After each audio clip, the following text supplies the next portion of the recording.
Good morning, Brew Daily Show. I'm Neal Freyman. And I'm Ann Berry. Today, all eyes are on Jackson Hole, where a besieged Jerome Powell will deliver the most consequential speech of the year. And has Google made green text cool? It's Friday, heck yeah, August 22nd. Let's ride.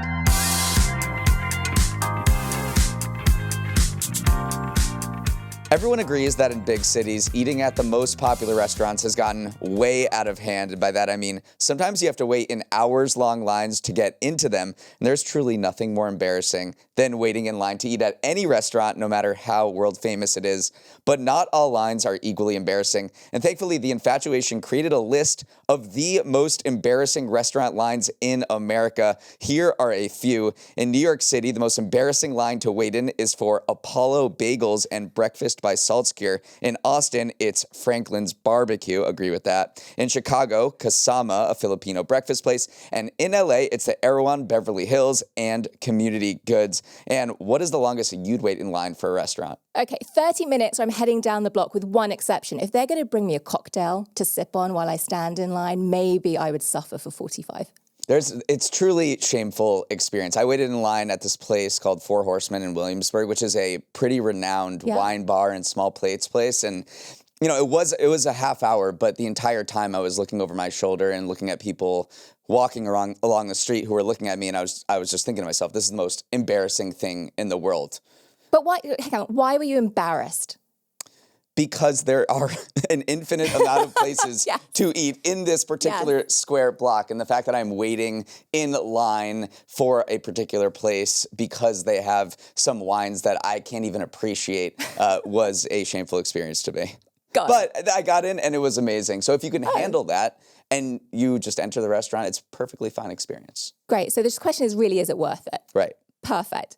Well, now, a word from our sponsor, LinkedIn Ads. Neal, I have a question for you. I recently got an advertisement for an aluminum Jaguar, which makes no sense. Who would need such a thing? That is wild, but it's almost worth the wasted ad spend to hear you say aluminum and Jaguar. Sounds like those marketers aren't utilizing LinkedIn Ads. They can help you stop wasting resources like money, time, and effort, like 71% of B2B ads. They can link you with the right audience for your brand. Americans, not people like me who say aluminium otherwise. LinkedIn Ads has over 10 million C-suite execs and over 130 million decision makers, aka the people you need for your business on their platform. And you can target by job title, industry, company, and more. So check out LinkedIn Ads. LinkedIn will even give you a $100 credit on your next campaign, so you can try it for yourself. Just go to linkedin.com/MBD. That's linkedin.com/MBD. Terms and conditions apply, only on LinkedIn Ads.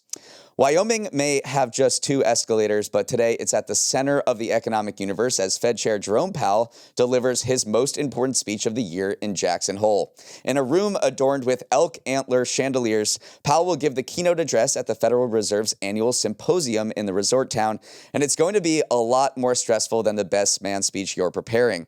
The Fed is facing a double whammy of challenges, one economic, one political, both intense. On the economic side, Powell is in a pickle. His job has 2 components: keep inflation stable and foster maximum employment. But right now, each of those trends are going in the wrong direction. On the one hand, inflation is still above the Fed's 2% target and appears to be heating up due to tariffs. On the other, the labor market seems to be slowing down in a big way. And here's the problem. If you're Powell, you can try to fix one, but you'll likely end up making the other worse. For instance, the Fed has been facing calls to lower interest rates, which would give a boost to the job market, but that may also cause inflation to go higher. And that brings me to the next pressure point, politics. The Trump administration has tried to exert unprecedented control over the Fed, sparking concerns that political considerations will bulldoze the central bank's long-held independence. Powell's term ends in May, and the search is already on for a successor that's loyal to President Trump. So here's Powell in the middle of the storm, stepping up to the mic at 10 a.m. Eastern time. And what are you going to be looking for? All right, let's start with talking about some of the political things, because that's a little spicier, and then I'll come back to some of the economic things I'll be looking for. So as you said, Federal Chair Reserve Jay Powell's been under enormous political pressure, calls to resign, questions about his integrity. So this Jackson Hole Symposium, it's the last one of his tenure, right? And so I think he's going to take this opportunity to do two things when everyone's watching him. And by the way, everyone in the market's watching him. We talk about that in my show, Brew Markets. First of all, I think he's going to double down on the message the Fed should stay independent. I think that's a huge thing he wants the world to hear.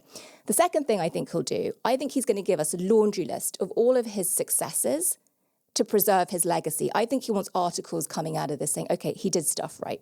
That would be maybe a surprise or a zigzag from what he usually does, because typically the Fed chair uses this speech in Jackson Hole to wax poetic about certain esoteric economic issues that maybe those of us who aren't so clued into nitty-gritty economics like necessarily won't understand. At the same time, he's also used it to tee up certain policy changes. Like last year, he got up to the mic and said that we are about to cut rates. He didn't say it exactly like that. He said it like a Fed chair would say it. And then they went ahead and cut rates by 50 basis points and further it going to the end of 2024. So you think we're going to see maybe a little bit more combative or opinionated Jerome Powell this time around? I don't think Jerome Powell's ever combative. So I don't think we'll see that in sort of style or substance. But I do think he's going to be very pointed, right? I think he's been really clear in some of the messaging he wants to get across. And then to your exact point, Neal, on the economic side of it, if we take a step back, everyone is waiting, hoping, praying, expecting that we have a rate cut next month.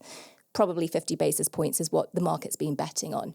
And I think Jay Powell today has got a tough situation because, to go back to your point when you introduced this, the data's been really noisy, right? And his big statement has been the Fed is data-driven. And a lot of the pressure on him has been, but the data doesn't seem particularly insightful right now. Like all these big revisions, data comes out and then subsequently people say, it wasn't quite right, we'll change it. If you look at the core inflation measures recently, one measure looked like things were getting under control. That was the CPI. Another said, things are running too hot. You look at the retailers saying we're going to start having to pass prices on from tariffs. So I do think that from the economic perspective, so this is where I start nerding out, I think he's going to end up having to say quite vague things actually around the economy as sort of to just create some optionality. Right, and if there's anything that he's good at, it's saying vague things. And what I do know is that after this speech, which is the seventh and final speech of his tenure at Jackson Hole, he's going to knock back a few whiskeys at the $1 Million Cowboy Bar when it's all over. Moving on, when the going gets tough, Walmart gets going. Sales are growing quickly at the country's largest retailer, showing how it can play offense when everyone else is on their heels. Walmart said that same-store sales grew nearly 5% last quarter, then jacked up its guidance for the rest of the year. The company is gaining market share with all income groups who are spending more on everything from pantry staples to fancier clothing. Compare Walmart's sales growth, 4.6%, to other retailers that reported recently. Home Depot had comparable sales growth of around 1%, Lowe's about the same. At Target, meanwhile, sales fell 1.9%. Walmart is uniquely positioned to succeed in the jittery economic environment we're in right now. With its massive grocery business and lower prices, Walmart is attracting new customers who are focused on value and necessities. And when it comes to tariffs, Walmart is also more insulated than most. Walmart only sources 33% of its goods from abroad, compared to 50% at Target. Plus, it's got such immense scale that it can bully suppliers into eating more of the tariff costs, something a smaller retailer doesn't have the leverage to do. But Ann, something strange happened. Despite all of this ostensibly good news, Walmart shares fell 4.5% on the day. What had investors worried? I love talking about Walmart. I'm so glad we get a chance to chat about this one. So I think this is indicative of something that's been going on more broadly in the markets, which is right now, because valuations are so high, we're in a world that unless these companies issue blowout reports where they just completely crush expectations, they end up seeing their share price go down. And I think the bigger you are and the more visible you are and the more important you are, the more that pressure is to really outperform what everyone thought you were going to do. So Walmart, as you said, their earnings had a little bit of noise. We nerd out on this later. They had some one-time costs, and the market takes a minute to figure out how big were they? Are they really not recurring? Let's give them the benefit of the doubt. That process is still happening right now. Actually. Right, those one-time costs that you mentioned, perhaps they could be a little stickier, but Walmart execs talked about liability and workers' comp expenses. They cut some people out of their technology team, and there are costs associated with that. So those are the few sort of one-time costs that Walmart was talking about, and that dented their profitability. They had one of their first earnings misses in years, and that's why investors sent the stock down despite, growing sales, and Walmart certainly is gaining market share and, going on offense where a lot of its competitors like Target, like, the smaller competitors are kind of on their heels. Exactly. And this is, I think, again, this reminds me a bit of NVIDIA, right? NVIDIA issues earnings that for any other company would say, this is a massive victory. This is amazing. Walmart just issued a set of results that if you were Target, everyone would be going, oh my gosh, things are turning around. So Walmart doesn't get quite the same level of benefit of the doubt. I think there's a couple of other things that I would just say around Walmart. It's in the middle of this war with Amazon, right? And there wasn't that much that was said about it explicitly in this earnings call. So I wonder if at the back of people's minds, people are thinking as investors, Walmart has gotten quite expensive. When you look at the stock and you look at its valuation, yes, the share price goes up, it goes down, but what investors are really looking for is how does it trade relative to its level of profitability? And over the last 5 years, it's become like all-time high expensive. In some metrics, looking almost like a tech stock. So I think, again, that pressure is on for Walmart to show it something more. And Walmart, as I talked about, is very insulated from tariffs because of its scale, because of how few goods it does source from abroad. But there's this one quote from Doug McMillon, who is the CEO, that I think also spooked a little investors. He said that so far the impact of tariffs has been gradual. And then he said, but as we replenish inventory at post-tariff price levels, we've continued to see our costs increase each week, which we expect will continue into the third and fourth quarters. And if Walmart is seeing its costs increase due to tariffs going into the end of the year, then investors are probably looking at that and saying, well, a bunch of other companies are going to have to do the same. It's Friday, so it's time for my favorite segment, Stock of the Week, Dog of the Week, where Ann and I pick one stock that's as reliable as a Virgo and another that took Leo season a bit too far. And you won the pre-show Who Has the More Authentic British Accent contest, so you get to go first. Thank you. Well, my stock of the week is Google's parent Alphabet, and that's because it showed it was miles ahead of Apple in building a phone that actually has useful AI features.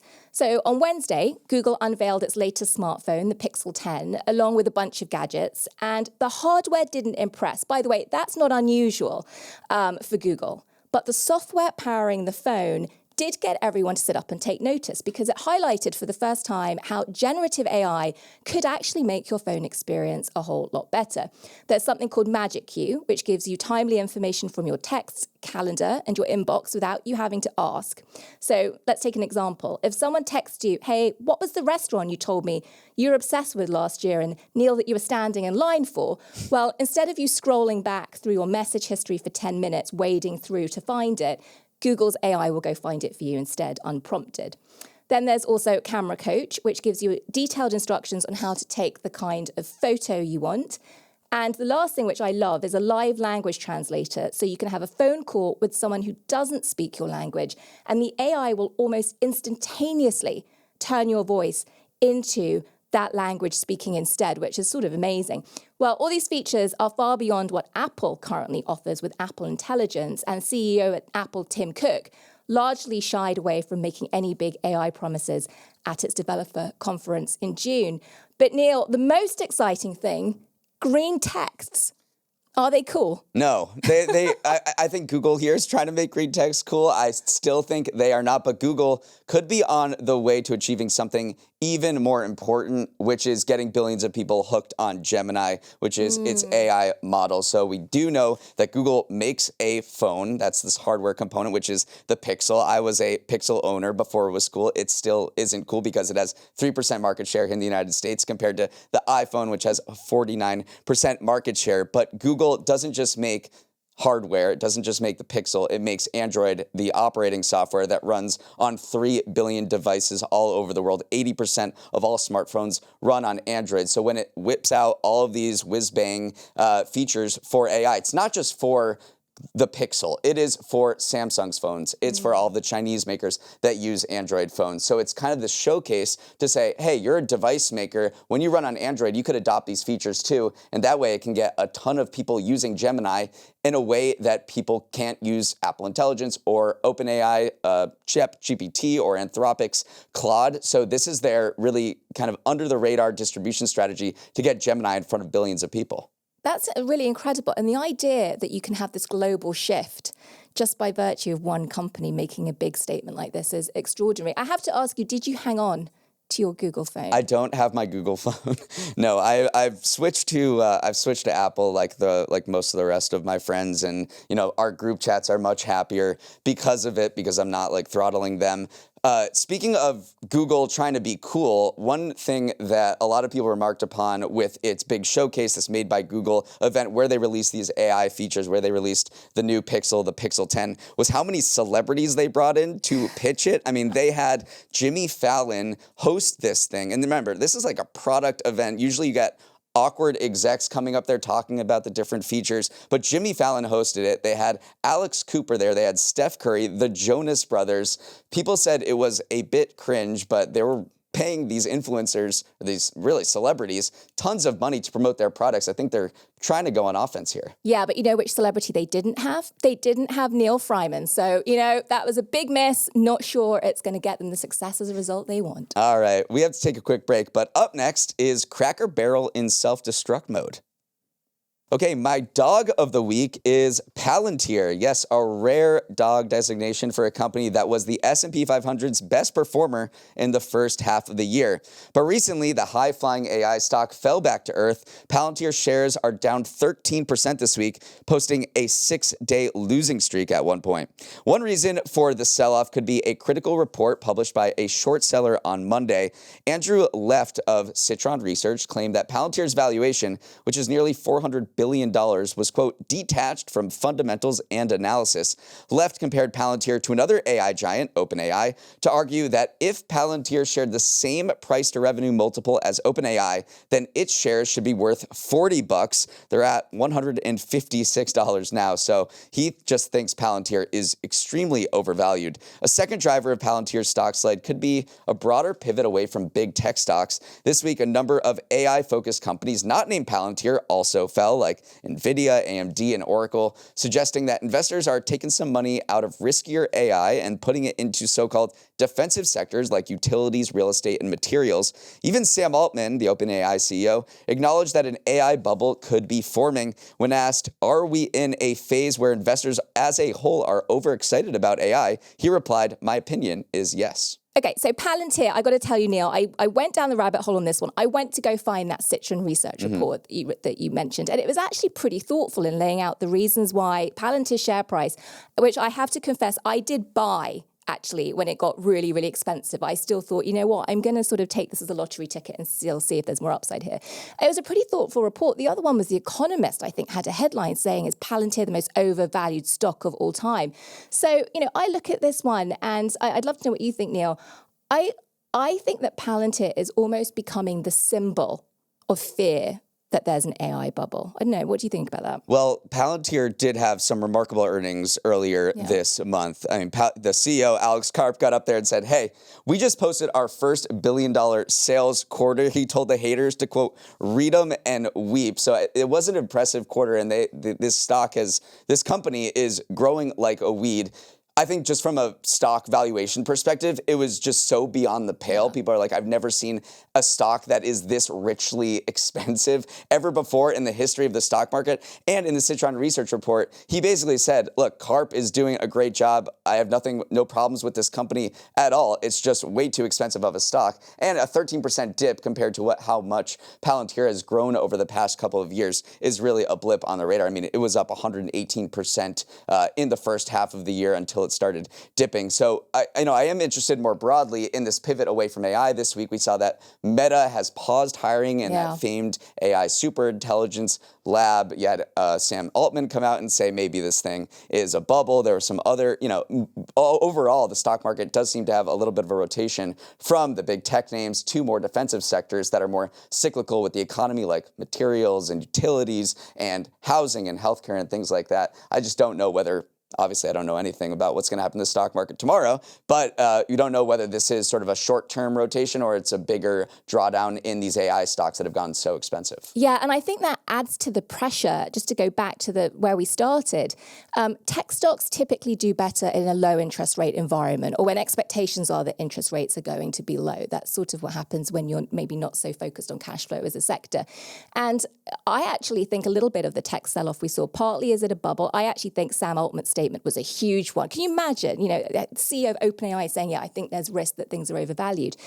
I also think that tech coming off was a bit of a sign. Again, I don't think the market's as confident as it was that we're going to see that rate cut in September. So I think all of these things sort of hitting the news today, again, I think Palantir has almost become like the lightning rod, the expression of all these different fears, whether it's about rates and the macro or about AI all kicking in at the same time. Let's sprint to the finish before the weekend with some final headlines. Cracker Barrel updated its logo and people hated it so much that the stock plunged more than 7%.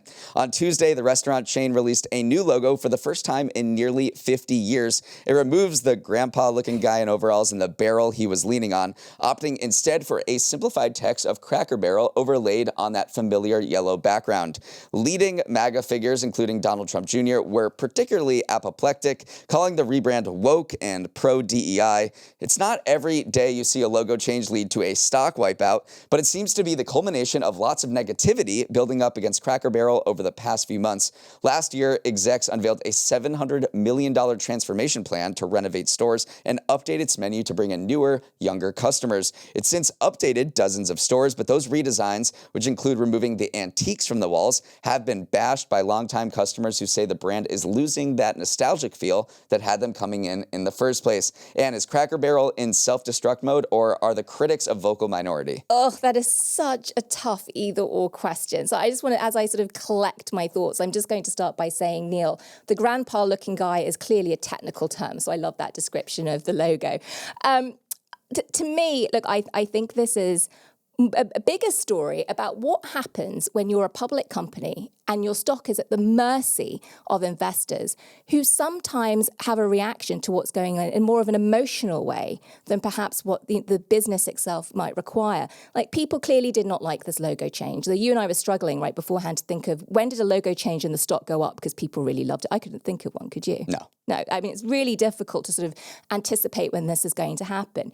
So for me, when I looked at this as someone who spends a lot of time in the markets, Cracker Barrel, before this logo change, if you look back several years, it clearly needed to do something to get its growth back. It really needed to get its groove back. And as you said, execs unveiled a $700 million transformation plan. That's a lot of money for a restaurant business to renovate stores. It wants younger customers.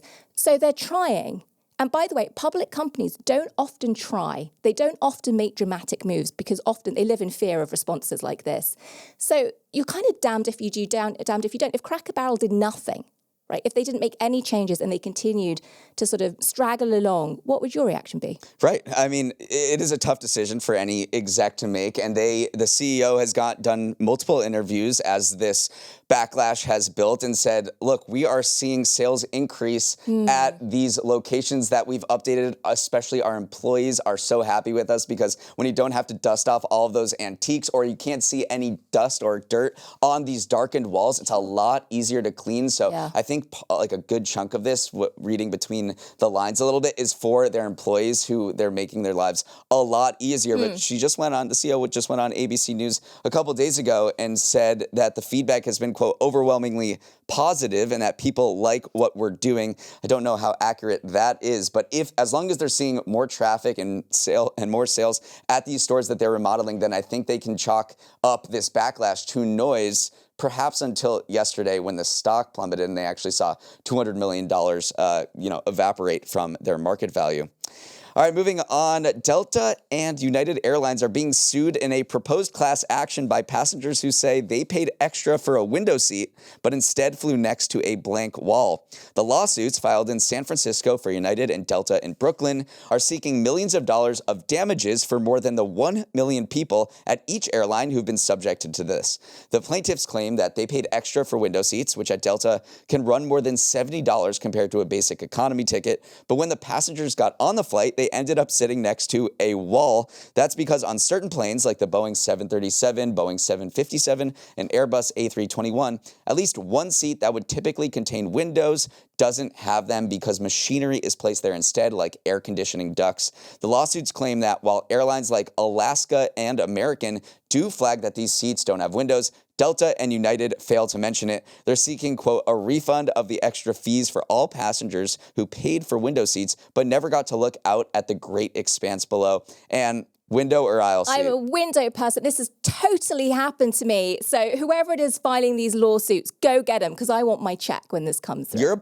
You could be a part of this class action. Yeah, you usually get a little thing in the mail when this happens saying we've gone back and looked at your data, and I never fill those out, right? Because you're meant to send it back to get your share of the settlements. I wonder what the airline's defense would be. Now they didn't respond to comment to after this lawsuit, but if I were them, I would say that the term window seat is generally understood to be the outermost seat next to the edge of the plane, not necessarily a window seat as in there is a window. Do you think that is a winning defense? Well, I think lawyer Freyman needs to come and be part of this class action suit because he's got stuff he wants to say in the legal form. I think that's clever. You could say it's proximity to window as opposed to unobstructed view. Correct. I'm like if you look at when you're walking down the aisle of the plane and you see aisle, middle, window, I don't necessarily think of that as the aisle next to the aisle or the middle in the middle or the window as directly related to a particularly gas panel that I can look out below. Yeah. I just think of it as the leftmost seat, the middlemost seat, and the rightmost seat. I hope they're not listening because that's a really good defense. And like I said, I want my money out of this. So don't listen to Neal. It makes sense in my mind. It probably would not hold up in a court of law. Okay, that is all the time we have. Thanks so much for starting your morning with us. Have a wonderful Friday and an even better weekend. Everyone, go listen to Ann on Brew Markets later this afternoon. Appreciate you joining us yesterday and today and doing these two-a-days. Thanks for having me on, Neal. It's been a pleasure. Okay, if you have any thoughts or feedback on today's show, send a note to morningbrew@morningbrew.com. And now the final password clue, which is the password begins with the name of a playing card. Once again, the password begins with the name of a playing card. Think you got the answer? Head to our show notes where you'll find the form to submit. We'll announce the winner on Monday. And on that note, we finally heard back from last week's winner, Blake Ryan from Florida. Congrats, Blake. Let's roll the credits. Emily Milliron is our executive producer. Raymond Liu is our producer. Have an amazing vacation next week. Ray, you deserve it. Our associate producers are Olivia Graham and Olivia Lake. Hair and makeup is waiting in a really long line for a restaurant and is very embarrassed about it. Devin Emery is our president, and our show is a production of Morning Brew. Great show today, Neal. Have a great weekend. We made it.